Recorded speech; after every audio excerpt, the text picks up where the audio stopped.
Hi there, Dr. Jason VanHorn here, Professor of Geography at Calvin University. In this video, I want to show you how to use the Split tool as you are editing features in ArcGIS Pro. I will choose the Select tool and select the feature that I want to split. And now I'm going to choose the Contextual tab for that layer and change the opacity so that I can see through it.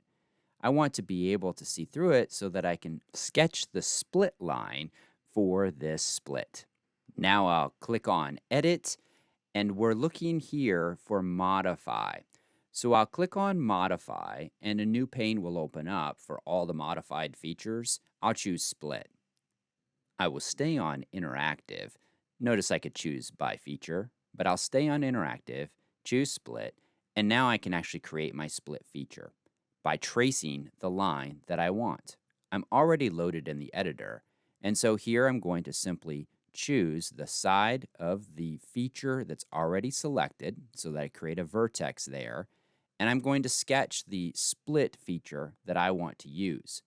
Here I'm just going right across to the other side of this polygon, and I will end there. And now it's split. I'll click the green checkbox here to complete the sketch, and now I can show you the attribute table so that we could see that we have the same named polygon, but it's now two because we split it. Here they are, both of those. Let's go up here to the ribbon and choose to save our work, and so now we can save that work. I'll choose to go into the attribute table for the feature class, and let's change the name to be the correct name for this new split polygon. Okay, there we go.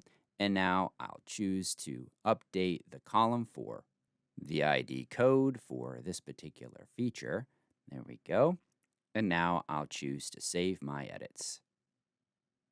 So that's how you complete a split in ArcGIS Pro. Thanks for watching.